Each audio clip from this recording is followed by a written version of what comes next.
Bullseye Bob. Welcome to 10 Questions, my friend. Jimmy, thank you so much for having me on. I've been waiting for you to invite me, and now here we are. And it's my absolute pleasure to be here. So thank you very much. No, I was telling you before we came on, like I love you, right? Like you're my brother from another mother. Like, you're my dude. I love watching you. Like I said, I watched you over on Bueller's channel, watched your channel, Everything Comics, and so I've just known you a long time. And me and never could figure it out. Jason, we're talking one day, and he was like, "Dude, why don't you have Bullseye Bob on?" I'm like, "Why don't I have Bullseye Bob on?" Like, what am I thinking? I was like, I can't believe I haven't asked Bob. So no, dude, I am absolutely psyched that you're here, and cannot wait to get into this. Now, Bob, normally the first question is always the same, right? But I'm going to do this a little differently with you, and I want to talk about kind of your life story, kind of like your journey. And I know that early on you had some hard times. Can you share with my audience, kind of your life story and where that's brought you to today? Yeah, I mean it's kind of a long story, but I'll try to encapsulate it. Really early on inside of my life, I lost my mom and also lost my family. They all kind of moved away, and I kind of lost everybody at once, and that left me in a position of trying to fit in.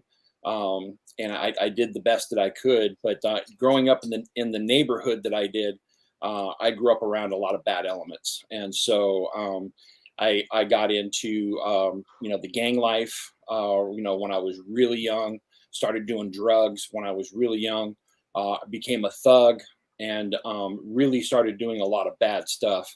And a lot of it was just because I was angry. I was Yeah. absolutely angry at the world, and didn't have very good role models in my. Don't get me wrong, my dad was great, but my dad didn't know how to handle what was going on with me, and pretty much being a latchkey kid and an only child, I had my way to run on the streets, whatever wherever I wanted, and so so I had a really bad reputation. Got into a lot of crime as I got older. My drug use lent towards me doing things like dealing, and I was good at it. I was good at what I did on the street.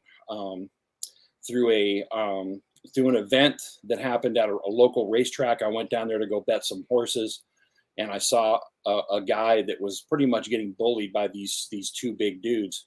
And I've never liked bullies, so I stepped in and helped him. And lo and behold, he was the son of one of the largest bookmakers here on the West Coast. This was in California.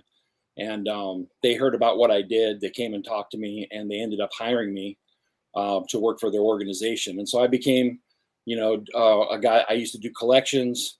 I used to do protection. I used to do enforcement, and just, upscale to the life that I was already in.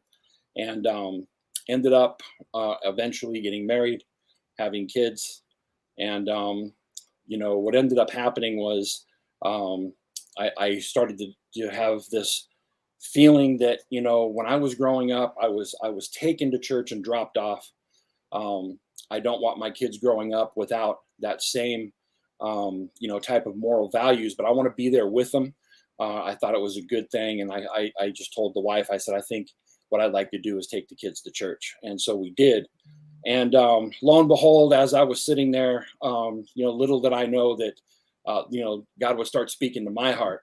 And through about a year of these sermons and just thinking about things and all these things sitting in my heart, God was kneading this hard heart that I had in order to get, into the soft parts of my heart. And it was June of, not June, it was March of 1995. It was Palm Sunday. Was the day I accepted Jesus into my heart. And it was a radical transformation. I started reading the Bible every day. I started applying it every day. And my life was radically transformed. And I'm gonna put a caveat on that, because I wish I could say that was the end of the story and that my life has been great ever since, but that's not what happened. What ended up happening was, I had accepted the Lord. I had started to follow the Lord, but all of the things that had driven my destructive behaviors, I had never let the Lord in to touch those things. And unless you do that, those things will still drive you at the right type of circumstance. And so I'm riding high on 5 years of doing church. I left the old life behind. I started trying to work a normal job. That was tough. That was probably one of the toughest things. Well, that's what I was going to actually ask you. How hard was it to actually leave that life behind? It was very hard. I mean, there was a couple of things that I still consider miracles that allowed that to happen. One of the things was, normally you don't get out of an organization like that. And, my father-in-law, because it was my boss's daughter that I married. He ended up moving the whole operation down to South America, where it was legal. And so you could do everything through ATM transaction. And so basically, we didn't want to move to South America. And I had this thing that had been happening in my heart. And so I went and I had to sit down and I asked if we could leave. And that's exactly what happened. And I'm still surprised to this day that actually was allowed to happen, because I made that organization a lot of money. Yeah. And so I still count that up as one of the pieces of things that God put in place in order for me to walk away from that life. The leaving the drugs was very hard. Leaving all those friends, were very hard. Leaving that lifestyle behind was very hard, because, I always had money in my pocket. But the hardest thing was trying to transition into normal work, normal, 9-to-5 job every day. Right. And, I worked through it. And anyway, I went on this ride of 5 years of, straight discipleship and doing this new life. But still, I hadn't worked on those things. I don't think church at the time was equipped for people to really deal with those things, to get really inner healed, unless you had somebody who knew what they were doing. And so what ended up happening was my wife ended up leaving me for this kid on the internet, devastated my life. And my father had passed away right at the same time, in an undignified way, which made me very angry. And so here I was depressed, in this position that I never thought that I would be in, angry at God that he allowed all this to happen. And so, what your mind does in those moments is it goes back through its Rolodex and says, how did I cope with this before? And it wasn't long before I started doing drugs again, just to cope with the pain. And that led me on a path of destruction to basically losing everything, losing custody of my kids, and eventually going homeless. And I ended up going homeless for 7 years, 6 of that on the streets of LA. My ex moved up to Portland, Oregon with my kids, and I couldn't stand being more than 2 feet away from them. And so I did everything that I could, hustled on the street and got the money and came up here to Oregon. Another miracle inside of the steps of all this, that family who had all moved away when I was a kid, Portland, Oregon, they were all here.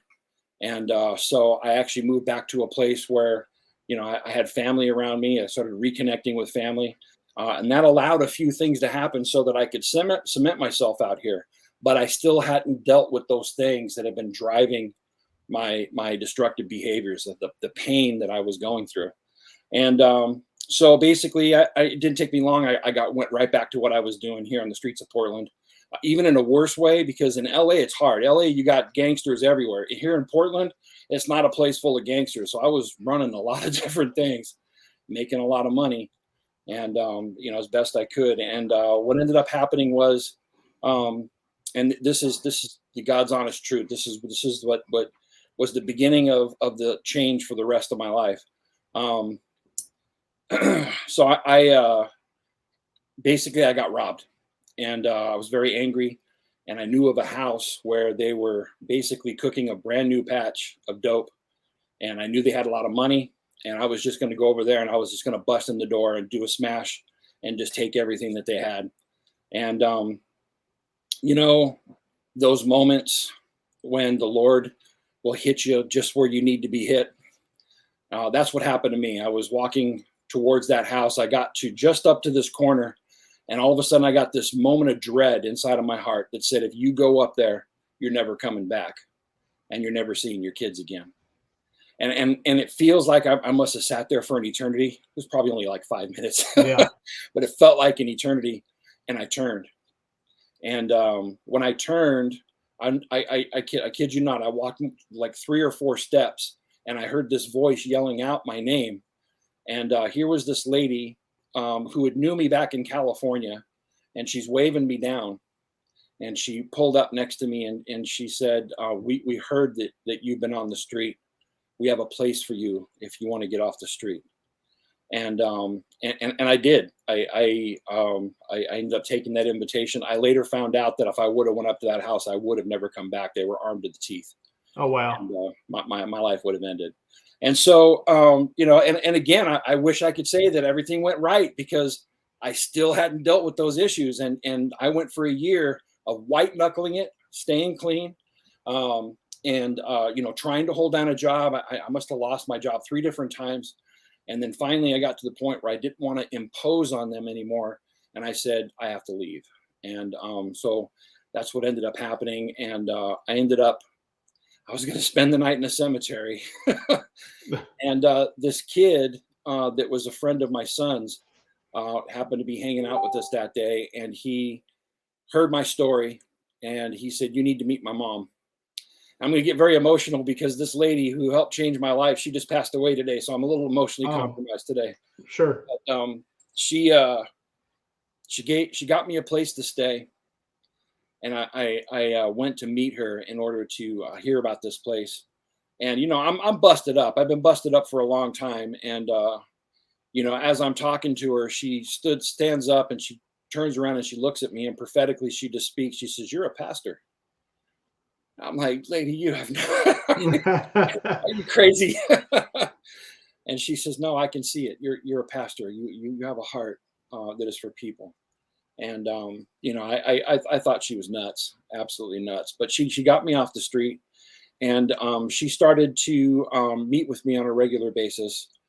She put 3 key men inside of my life, and all of them were versed in inner healing, and took me to places where I was able to open up my heart and get the healing that I needed, that had driven all those behaviors for over the years. And I got to witness a miracle in my heart of going to a place that I never thought that I would be, which is a place of trust again with people, and an open heart with which to be able to love on the world. And I thank Jesus every day for it. And that lady, her name is Jackie Washington. She was a key person in all of that. She loved on me. She mentored me. She spoke into my life. She discipled me, and she put men that she knew would bring me to the place that I needed to be. And I'm so grateful that God put her in my life. And even though I'm very sad, I'm celebrating, because I know she's dancing with Jesus right now. Absolutely, man. Well, rest in peace, Jackie. That is a phenomenal story, Bob. And, and it is there. I think there's times in lives where the right people are put in your life.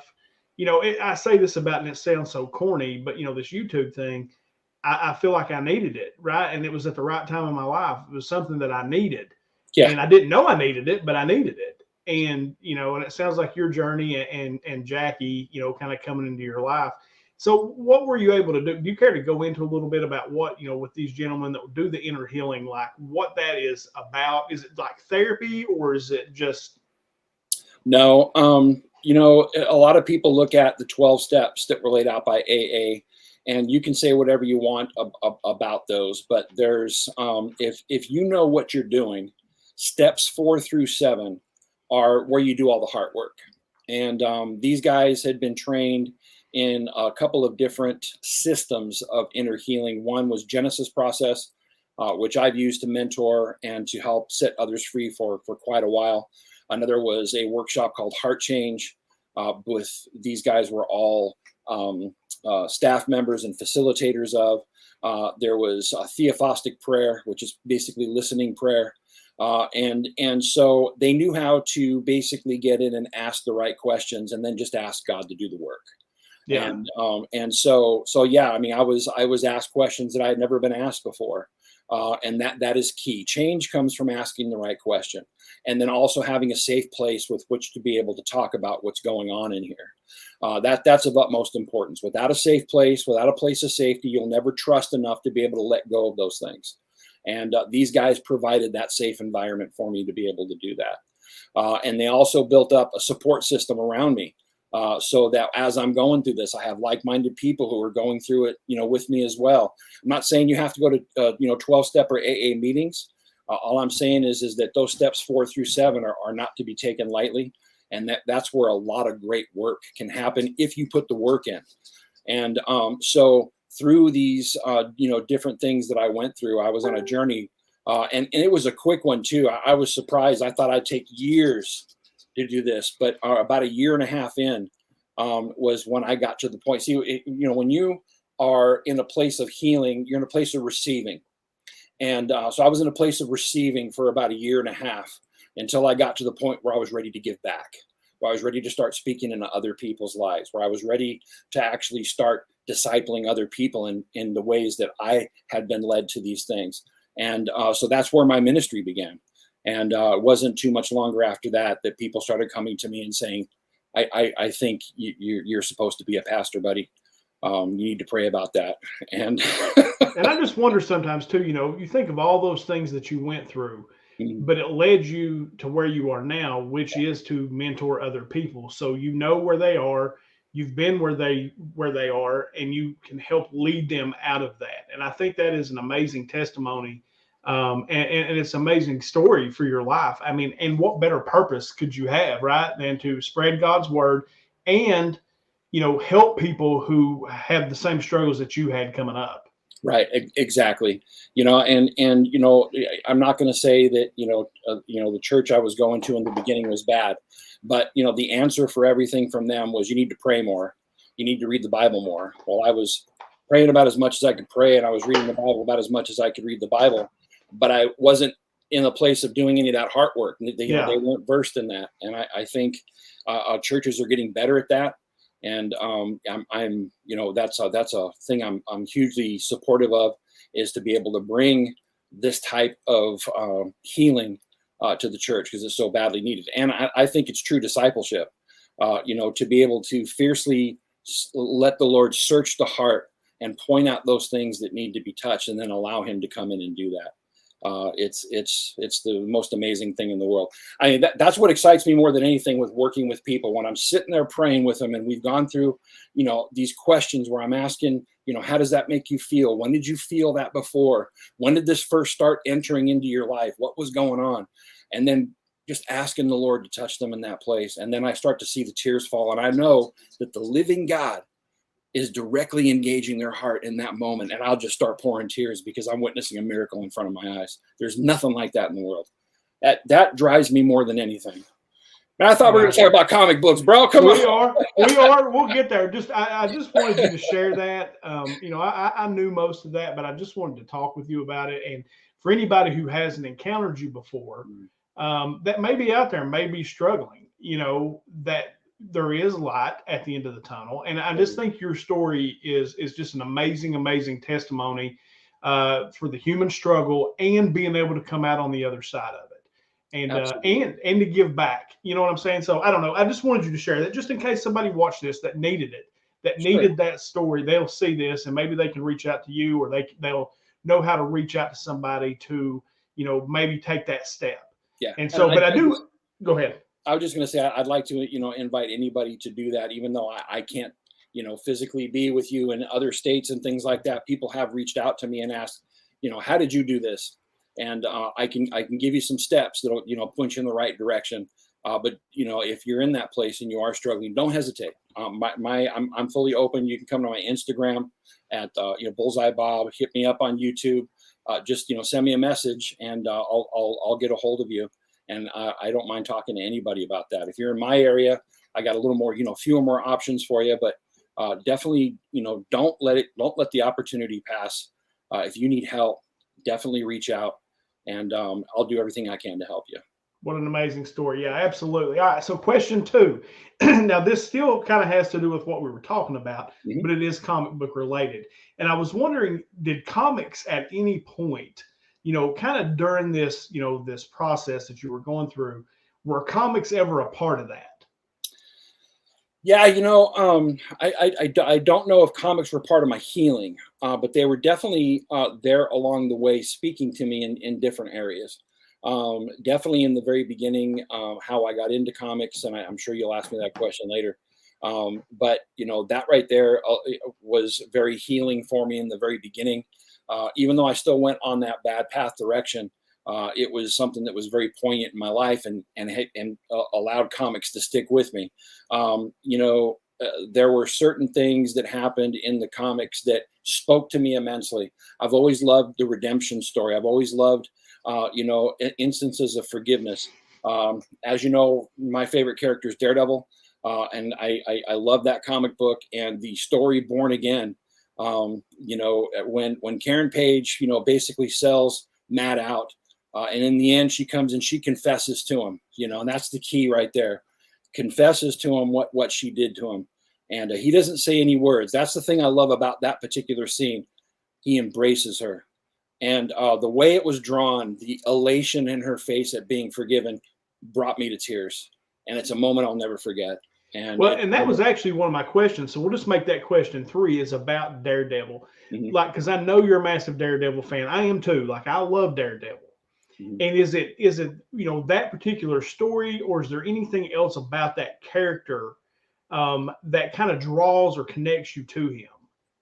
It's grown over time in so many different ways. When I first got into Daredevil, I had gotten into it because of a Gene Colan cover. I saw Gladiator, sprawled across the page, the cover of the comic book, going after Daredevil, and I thought that was the most incredible artwork I'd ever seen, and so that sparked my interest. And I ended up getting some reprints and reading his story. And I was always intrigued by the fact that he was Irish. He came from a boxing family.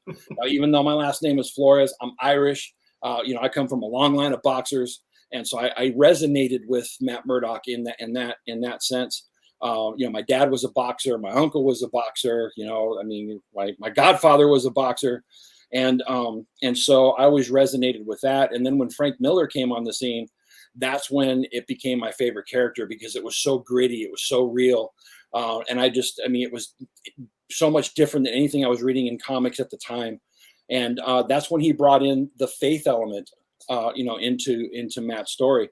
And one of the things that happened when I started to read the Bible was that there was this correlation of the fact that if you're a believer, you're a blind warrior, right? We live by faith and not by sight. We fight against the principality. We fight against spiritual things, and not against flesh and blood.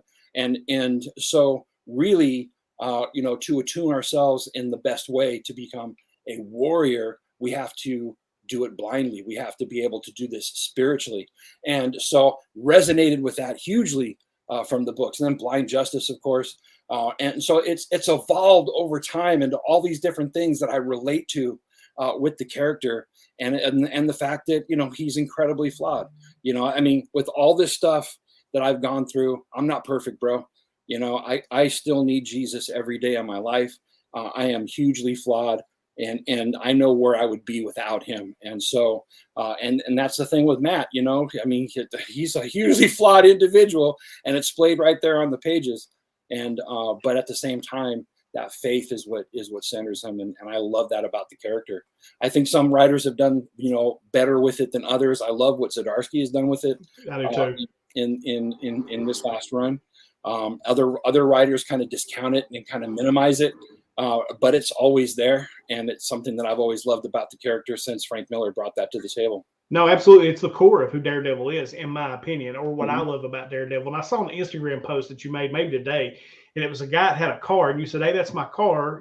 Don't tell anybody. Just go get it and bring it to me." That was the sickness. Did you actually see that car somewhere, or was that a picture you saw? No, there's a Facebook Daredevil group that I'm involved with, and somebody posted that picture, and I flipped out over it. Oh, So that's crazy, man. It was so sick. I was like, "Oh, that's it," because for me. Like, I like weird characters, right? Like Superman is my favorite for a lot of the reasons that you said. I just relate to Clark Kent as much as Superman. Superman's a god. I'm not going to relate to Superman, but I right. relate to Clark Kent and the small town living and the values that he was raised with. Like I relate a lot to that. Mm-hmm. But Daredevil, I relate a lot to that too. I was raised up in the church. Church has always been a big part of my life. Mm-hmm. And that kind of centristic point with Daredevil always kind of drew me to that character. And he's always kind of fighting that personal battle himself. Mm-hmm. And, and then, great villains. And obviously your name, you go by Bullseye Bob. And I want you to talk a little bit about why Bullseye is like the penultimate villain, like just the best villain out there. But yeah, no, I absolutely love Daredevil too, man. Absolutely. Yeah, no. And are you going to ask the villain question later? Or should I No, go ahead and talk about it. One of the things about Daredevil is he hasn't had a great rogues gallery. It's not like, some of the other characters, that are repeat villains. But Bullseye was one that I always loved. I always loved, especially the way Frank Miller showed that relationship. He elevated, the character of Bullseye. And because of the fact of the way he was, Matt being a person of faith, caring about people, and especially when it comes to, being a superhero, he's not about killing people. He's about bringing justice. I mean, he'll beat you within an inch of your life, but you're going to jail. You're going down. And but he, that was why his whole antithesis with Punisher was there. But Bullseye is exactly the opposite. And the thing that got me about Bullseye was, I've been around true evil, and true evil comes in a couple different forms. There's the methodical piece of evil that is just the worst, and I can tell you stories that would curl your blood. But there are guys that are out there that are so unpredictable, and they're mean. And when you're in their presence, there's this fear that sits over you because you don't know what they're going to do. And Bullseye's that type of guy. I think Ed Brubaker is the one who finally got it right with him. When in the beginning of Ed Brubaker's run, where Daredevil's in prison and he can hear the cacophony all over the prison of all the prisoners speaking and talking and yelling, gambling and everything. And then all of a sudden, everything goes quiet. You ever been in a field where there's frogs and crickets going on, and there's a car that all of a sudden comes to the street and they all shut up? Yep.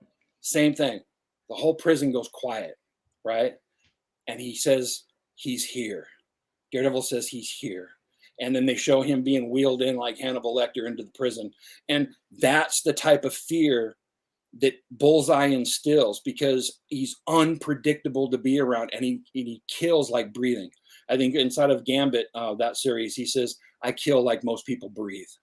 Right. And so, yeah, isn't it? And so for that type of person to come into a prison to the hardest of hard and everybody hushes, it's because of that very thing. And the man without fear has to face that. And they're the antithesis of each other. And that's one of the reasons he's one of my favorite villains. Oh, yeah. And I love the way you describe that, too, because you're right. He's the baddest of the bad dudes. He's just a bad man. And no, so the Bullseye Bob obviously was taken from that just because of the, that's awesome, man. All right, I was trying to think of something to connect to Daredevil, and I love Bullseye so much. And so my original, I think my original YouTube handle was the DD Bullseye, and then ended up becoming Everything Comics, and then just Bullseye Bob. It's just well, Daredevil Bob doesn't have the same ring as Bullseye Bob, right? The BB, absolutely. So let's do the, like what actually got you into comics? Like, where did that start? Did that start? And we'll make that question 5. Did that start as a kid, or did it kind of happen as you got older? It happened right about the time I was 12, and I had read a few comics before then. Of course, I had been introduced to comic book characters through the Batman 66 show. I'd watched the Super Friends on Saturdays. And so I knew who all these characters were. But when I was in the barbershop and they had comic books there, a lot of times it would be Batman. And I'd read it, and it was very campy, very, and it was kind of like the cartoons. And to me, it just was kind of a throwaway thing. I couldn't believe that people collected them, because it didn't grab me like, I guess it would a collector. And so, I didn't really delve myself into looking for them too much. But like I told you earlier, my mom passed away. She passed away when I was 12. My family moved away. She was my world. And here I am left at a very poignant age of my life where I'm just trying to fit in, and and I don't have any source at home to really connect with. My dad was pretty much absent, because of what was going on, and so I'm looking for things, to kind of lend my mind to, and I went into this place called Lincoln Pico News, which was a newsstand right there in Santa Monica, California, and they had comic books on the shelves, but a few of the covers of some of these comics kind of grabbed a hold of me, and I was like, maybe I'll give this another shot. So I bought like 3 or 4 of them, and one of them was Avengers 57, and so I read that, and I thought it was good. It wasn't as campy as those Batman comics that I had read, and I enjoyed it. So I thought, maybe I'll pick up a few more. And the next month, I got Avengers 58, and I don't know if you know which one that is, but that's the famous "Even an Android Can Cry." Oh yeah. And so I read it, and when it got to that part, here's this robot who's being invited into this family, and it moves him emotionally, and it sheds him, he sheds a tear over it, and it struck me, it struck an emotional chord in me so deep. I thought, there's somebody out there who knows what I'm going through, and I was like, there's more to this than I ever thought possible. And there was a guy, because I used to go to the Venice Boys and Girls Club back then. It was during the summertime. Used to be able to box there, play basketball, play games, all that. But they had these counselors that were there, and there was one who became a really good friend. I was 12 at the time. I think he was about 22. He was good friends with my father, and he had opened himself up to kind of be a big brother to me. And that's what he was. He was kind of a guy that I could give a call up on the phone. I could talk to him about anything. And so I called him that night after I read this book, and his name was Craig. And I said, Craig, I said, and I was kind of sheepish about it because, nobody like cool was reading comic books back then. You know what I'm saying? Absolutely. And so I was kind of sheepish about bringing it up, but I was so moved by it, I had to tell somebody. And so I said, Craig, I was like, it's kind of a trip. I was reading this comic book today, and it really spoke to me. And he says, oh yeah, he's all, tell me about it. And so I started to tell him what was going on in the book, and I wanted to read the ending to him so that he would maybe get it like I did. And right when I got to the part that said, even an android can cry, in unison with me over the phone, he repeated to me the same exact line. He says, even an android can cry. And I was like, wait, you know this? And he's all, yeah, man. He says, that's one of my favorite comic books of all time.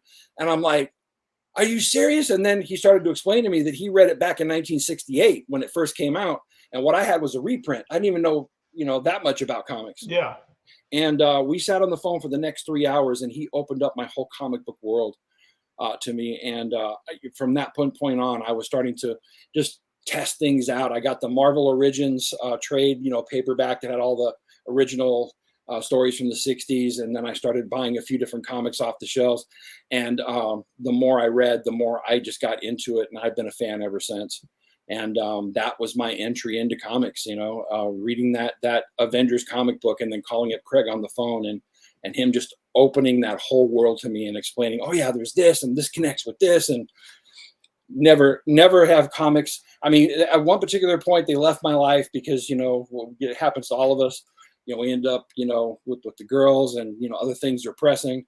But I still always had that as a background. Even with the kids, I used to tell them stories. And, I'm so grateful that I actually got back into comics, it just in the last 2-3 years, because it's been a wild ride, my friend. Oh no, absolutely. And let's talk about that wild ride. So, and we'll kind of move into the YouTube, and we'll make this question 6. So how I originally discovered you was through Bueller's channel and the Monday morning Coffee and Comics. Mm-hmm. And I pretty much listened to that every Monday since I started listening to YouTube and kind of got into it. Driving to work, I would always listen. I was able to have Bueller on, 10 questions. And like, how did you and Bueller hook up? Like, how did that whole thing start? So, yeah, I mean, I got into doing YouTube because I started going to cons. And one of the things that people have always told me was that the way I talk about comics, he said, you know, that you should be on a show or you should be on a panel. And so I started going to some of these cons, and the panels, you know, that I was watching were cool. But I thought that they could be, you know, a little bit better if they had a better facilitator maybe. And so I thought, could I do that? And well, you know, I'm not just going to be able to step right in and become a, you know, a panel facilitator. I need to kind of make a name for myself in a certain sense. So I thought YouTube. And so I dabbled in a couple of different videos with a guy named Super Dave. He was an AV guy from my church. And if you go to my channel to the very beginning, you can see some of those clunky videos. But, you know, I had been rolling this around. And so I started looking at other comic book content. And that's when I found Comic Tom. And through Comic Tom, I ended up seeing a dual live stream with him and Bueller. And so I started watching Bueller's channel, you know, getting into the Wednesday rundown of comic books for the next week and, you know, the preview video. And one day I just noticed that he started talking about, you know, Mocha Express, that was a sponsor of the show. And if you're ever in town, look him up and you'll get coffee. And I'm like, there's a Mocha Express just up the street from me. I wonder if he's talking about the same place. So grabbed his email, emailed him, and just said, hey, you know, I'm right here in Milwaukee, Oregon. You know, are you talking about the same Mocha Express up on Webster? And he says, I just live a mile up the road from him, you know, from that place. And I'm like, I'll meet you for coffee.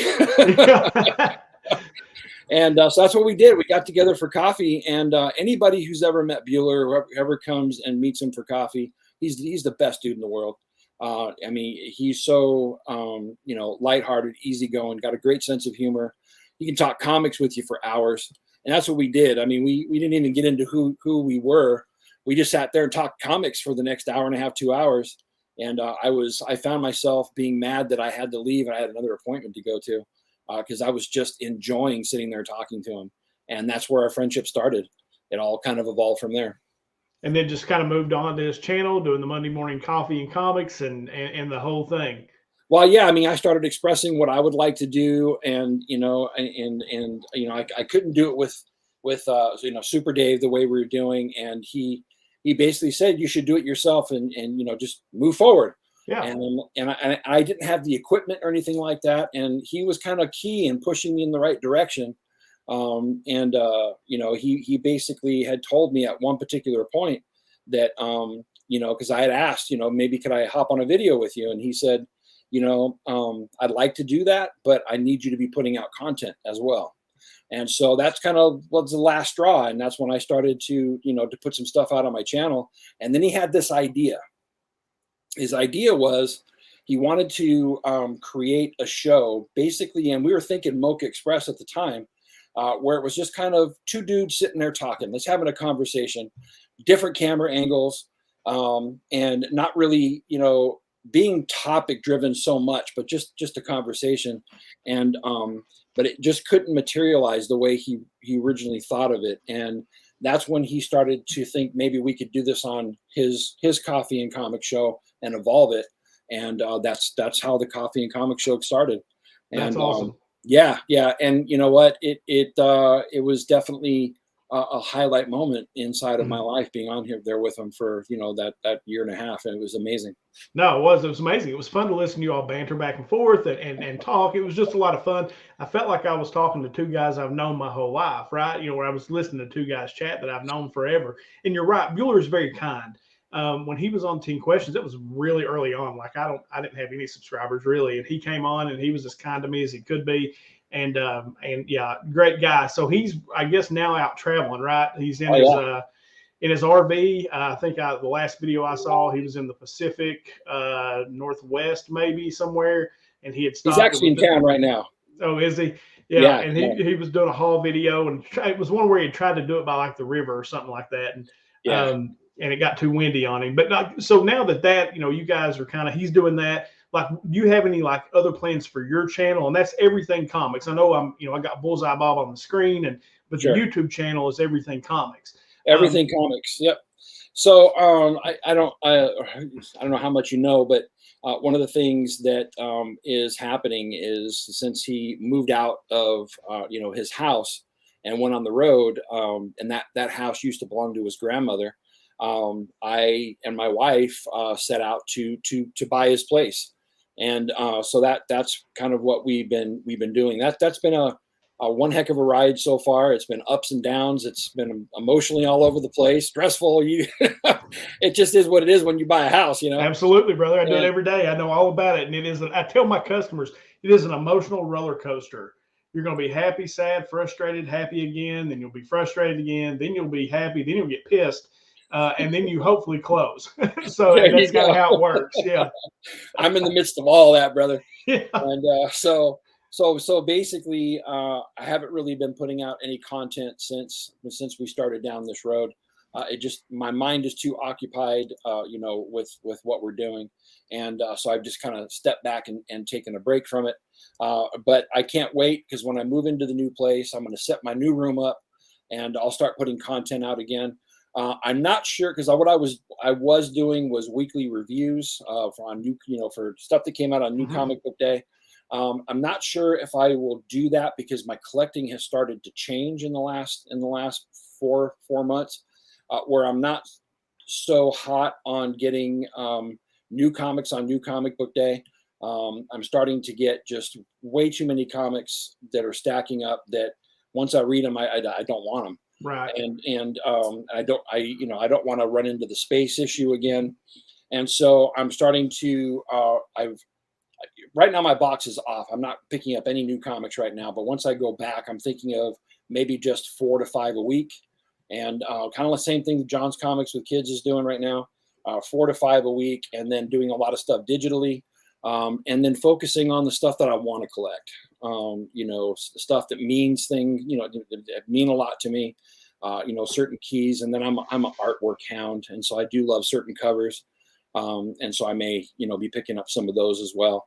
But stuff that I want in my personal collection, that I'm not so much looking towards selling, not, that I'm looking towards, just accumulating, but stuff that means stuff to me, that I'm proud to have in my collection. So, and then I may still do a little bit of spec work and do stuff on the side, do some sales, but it's not something that really drives me, so my collecting is kind of evolving at this moment. And so when we come back, what the show will probably be is maybe some hauls that I grab a hold of, maybe some reviews on stuff that I'm reading, definitely lending myself more towards more trade paperbacks. And so maybe I'll do, mega reviews of trade paperbacks in that particular case. One of the things that's evolved since I started doing YouTube and doing Instagram is people have keyed into the fact of how much I love kung fu movies. I am a huge aficionado of all things kung fu and samurai, and so that's one of the things that I'm going to be doing going forward on the channel, is also doing movie reviews of all old Hong Kong and samurai movies, and I'm really looking forward to that. No, that'll be fun. I'm looking forward to that too. I can't wait till you get it fired back up. And I definitely know the home buying stress and having to step away for a minute. Like, I'm having to do that myself right now. I'm running for political office here in my hometown, and I have to let something go. And so it has to be YouTube right now. I'm still doing content a couple of days a week, but I love to do this so much. I've always said, if I had to stop doing everything else, I'm still doing this, because I enjoy the connection. And getting to talk to other people in the community. Like, I'm having a ball right now. So, I think this is fun.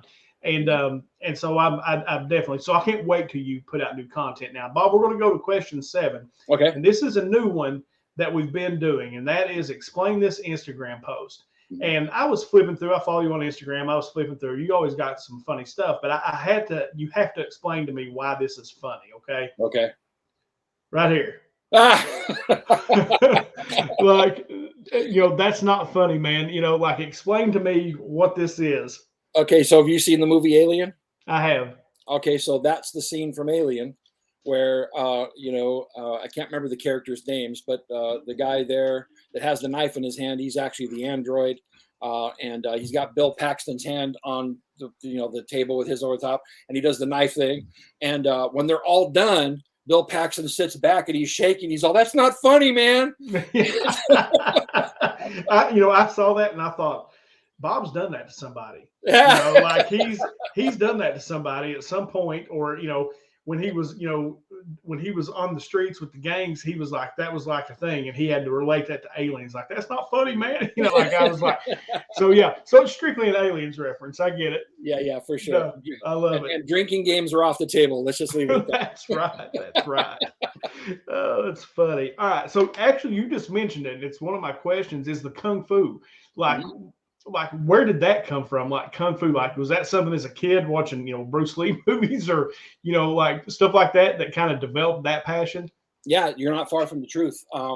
So one of the things that my dad had no filter. I love him to death, but when it came to movies, if it was rated R, it wasn't off limits. He would take me to see it. So I remember being 6 years old, going and seeing The Godfather in 1972. Oh, wow. Just stuff like that.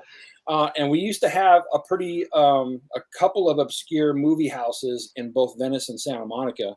And my dad used to like to go to those. And that's where you'd find kind of the more B movies or underground movies or foreign flicks and things like that. And so one time, I believe this was 72, maybe beginning of 73, there was a movie that he took me to called Five Fingers of Death. Oh, yeah. And that was, I think, truthfully, that was the first kung fu movie that was released here in the United States that was from Hong Kong cinema. And so we went to go see that, and I'll never forget, every time that Lo Lei brought up his hands and they would glow red, and they would do, like from Kill Bill, you hear the Ironside theme in the background. Yep. Well, they appropriated that for that movie, and so that was an homage to that movie. The hands would glow red, and that Ironside theme would play in the background. And so every time Lo Lei would raise his hands, I'd flip out. This is like superhero stuff right here, And but there was a scene that just shocked the heck out of me, where this one guy gets betrayed, and the guy jumps in front of him and just snatches out his eyes and rolls him across the floor. And I remember being, 6 years old, just being horrified, But then, and as much as I was, completely blown away by that movie, and it stuck with me for a couple of days, just the images. About 3 to 4 months later, I mean, I can't believe it was more than that, is when Enter the Dragon hit the theaters. And that was the first time I saw Bruce Lee, and I flipped out. I'll never forget, because I went and saw it a number of times, and being such a little kid, every time Bruce Lee would fight on the screen, I'd be in my chair in the theater doing this, and kicking, and every time he'd fight, and and I don't notice people around me are watching me. And it was the first time that I noticed somebody was laughing. I looked over and they're all watching me, and I got embarrassed, But I loved the Kung Fu so much because it was far beyond anything that I had ever seen. And that remained true when it came to action movies and things like that. There was nothing that had that level of Kung Fu type, fighting and things like that, that back and forth chess match of a fight. And so, there were a couple of more movies that I saw in the theaters with my dad after Enter the Dragon. Like, we went and saw all the Bruce Lee movies. But then, and probably about 75 is when I started to get introduced to all these other Kung Fu movies. And I started realizing there was a whole mess of them out there.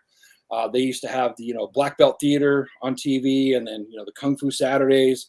And so I used to watch all those. And that's when I started getting in all the Shaw Brothers stuff, like my shirt, Shaw Brothers. Yeah. And that's when I got onto the Shaw Brothers stuff. And I've just always loved Hong Kong cinema, especially the period pieces. I don't know why. I've never really liked the street fight in modern times, probably because I lived in that realm for so long myself. But the period pieces where they got the period costumes on, they call it wuxia in a lot of different places. But I have just loved those movies. I've collected them. I've watched them over and over and over again. In 1974, I saw my first Lone Wolf and Cub movie. Of course, I got cemented into that in 1981 when Shogun Assassin came out. Still to this day, probably one of my favorite samurai movies of all time. And then to find out later on that that's a comic book movie. I realized that was the first comic book movie I actually ever went to go see. And so it's something that's always stayed with me. It's something that even now, movies that I've seen over and over and over again, I'll just cherry pick my scenes and go back to them. Sometimes I'll watch the whole thing. I know. Have you done 10 questions with Robbie yet? Rockin' Robbie? Uh-huh. Yeah. Okay. He is really great when he does movie reviews. And, since his channel is called Pop Culture Philosophers, I started to ask him about, how are you on your Hong Kong cinema, man? And he says, I'm pretty light on it. So I've been taking him on this journey, and he's just been going through each movie that I'm putting out for him, and he's been enjoying the heck out of it. That's and awesome. I'm enjoying watching his reactions as he's going through it, because it's just been amazing. That's awesome. I love it. Yeah, great answer. All right, so let's go to question 9. And something else I'm just kind of interested in that you do, and it's some of the other passions that our love for comics can kind of produce. And I think for you, that's been coloring. And you're very good at it. Like, I was talking, my wife and I were talking, I was telling her you were coming on, and I said, he does this coloring. She's like, coloring? I'm like, no, like he like legit, like it's legit what he does. It's amazing. So kind of where did that passion spawn from? Yeah, sure. So one of the bad effects of being homeless was having to walk everywhere with really bad shoes. And so I had some pretty severe medical conditions happen in my ankles. They had to basically detach my Achilles tendons and reconstruct them. Oh, wow. And so I was, laid up for a period of time with both of those surgeries. So they had to do both. And then I had a couple of more pretty bad surgeries that laid me up for 6 to 8 weeks just on my back. And so since I had gone through a couple of these already, I started looking towards, more things that I could do with my mind rather than just, watching TV and reading. And so I started to notice this craze, this adult coloring craze that was out there. And most of it's stuff that I wouldn't color. Most of it is, stuff that were being done by women. And but I was because I love good artwork, man. I realized through this journey, I love vivid color. And so I was seeing some of the stuff that the ladies were putting out, and I was like, man, that is awesome. And so many of them are doing it. How are they doing it? How are they learning this? And because it seems like a bunch of them, there's hundreds of people were able to get into this skill. And so what I did was, instead of, because I didn't know there were any superhero coloring books at the time, and most of the coloring books that were set up for men was content I didn't really want to lend myself to. And so I went out and I remember when I was younger, I had heard people talk about art, and if you're going to get into art, don't just get into what you want to do. Like if you're going to be a superhero artist, don't just learn how to do superheroes. Learn how to do buildings. Learn how to do flowers. Learn how to do learn how to do characters. And you'll learn more from that than you do your actual superhero stuff. And so, keeping that in mind, I thought, if I could get a couple of these different YouTube videos where these ladies are showing what they do, buy the books that they have, buy the coloring book pencils that they have, and then follow their videos while I'm laid up here, maybe it'll work. And I got to tell you, Jimmy, man, I took to it like a fish in water. I was able to duplicate very quickly what some of these ladies were doing. The one I used to watch the most was a lady named Davlina. And so, I was doing flowers and, scenes of houses and stuff like that. But I mean, really quickly, just following what she did and not trying to stray from that, I got really good. And I started to pick up the pattern that she was using. She was basically using a 3 to 5 color format. So anything that she did, it wasn't just one color. It was a gradation of a red, going from lighter to darker, and darker in the spots where she wanted shade and lighter in the spots where she wanted light. And I started to pick up on what she was doing, and pretty quickly was able to start doing my own pages without having to follow a video. And about that time, that's when all the superhero coloring books started coming out. So I started buying those. And I wish I could say I've done a ton of the superhero work, because that's what I want to do. But, with my life, time is always an issue for everything. Absolutely. Having to hold down a full-time job, in transportation and supply chain with Daimler trucks, being a pastor, having to hold down my family, and then try to do comic book and YouTube on the side. Right. It's a lot. I got to pick and choose, what I lend myself to. And so I figured that's one of the things I'm also going to be doing on the channel going forward is doing some videos that will highlight my coloring and how I do it. And the good, bad, and the ugly. I'll show my mistakes. I'll show, what my process is, and just have fun with it. I think that would be awesome. Like, I really do. Like, I think that would be cool because, I can draw a little bit. Like I've told people before, but I can't. If I look at something, I can draw it. If I can look at it, but nothing will come from my head. And I like, when my girls were little, I would color with them all the time. My nephews like to color. And they have, superhero comic books, so I color with them. But then I saw some of the stuff that you had done, and I was like, dude, like, I want to do it like that. That's cool, And so I think you should absolutely do that. I think that would be fun to watch. But yeah, all right, so we're almost out of time. So I want to do question 10. All right. And this last question is, tell something that would surprise people about you. Like, we know you've been on the streets. We know you were an enforcer. You've had this crazy life. But like, what's something like, are you a Grey's Anatomy fan? Like, what's something that would surprise people about Bullseye Bob? My life's a pretty open book. I don't know if I would surprise anybody. I love documentaries about like serial killers and things like that. Yeah. I don't know why it just intrigues me, especially the process on catching them. And then there's the horror of it. I just can't believe somebody would actually do some of those things. And so there's those that that I'll watch from time to time. I'm a movie buff, so I'll pretty much watch anything and give my critique on it. I think one of the things that people probably don't know about me and would be surprised, is I was really heavily into the punk scene at one particular point. Really? Yeah, and I was a traditional skinhead, not a not one of the white power Nazi boys, but a traditional skinhead. And I used to love that stuff, man. And I love it. For a number of years. And so every once in a while, I love throwing my punk on. I love a lot of different music. Here lately, I've been listening to a lot of Irish folk music. Really? Yeah, listening to the Bothy Band and the Chieftains, and I just love jigs and reels, and then some of the like Irish rebel songs from like the Clancy Brothers, just old folk music. Here lately, I don't know why I've been listening to a lot of that. But my music taste, it jumps all over the place, just what's ever grabbed me at the time. But, I love it, man. Yeah, I love it. Sure. I love it. That's awesome. Well, man, that's 10 questions. That flew by, and I think you've proven why. And that's my dog barking in the background. My daughter just got home, FYI.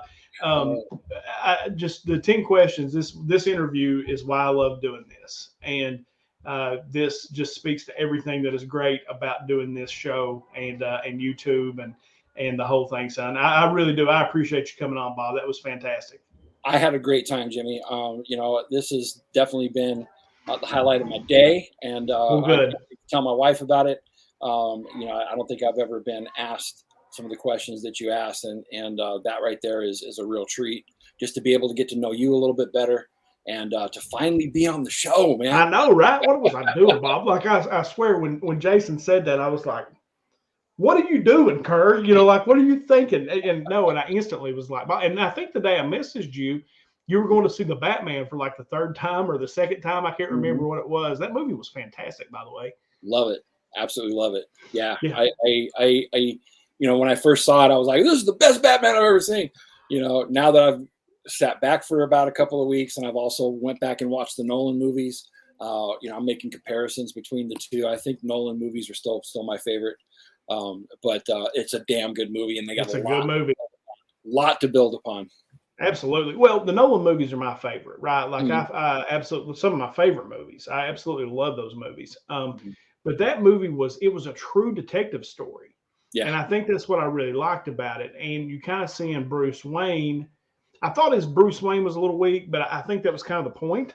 Is I think you'll see him grow as Bruce Wayne, as they build upon this. But I really dug the Batman. One of my favorite scenes. My daughters, we went and watched it, and when he's in the dark and he's fighting and the gunshots are going off and it lights him up as he's beating everybody. It's so sick, so awesome. Oh, it's awesome. Yeah, that was Equilibrium style. In that fight, awesome stuff. Yeah, but that is definitely what this movie was. In the other movies that we've gotten, we've had flashes of Batman, and we've had great portrayals of Bruce Wayne. I think this was a better portrayal of Batman in this one, and so I dug it. I dug it a lot. No, it was cool. All right, Bob, man, I appreciate you once again, guys. If you're not following Bob, I'll link him down in the description below. Everything Comics over on YouTube and Instagram. Go check him out. He'll be getting back to regular content soon. But in the meantime, you can enjoy some of his old videos. I always enjoy going back and watching them. Great guy, great guest. What else can I say? This has been 10 Questions.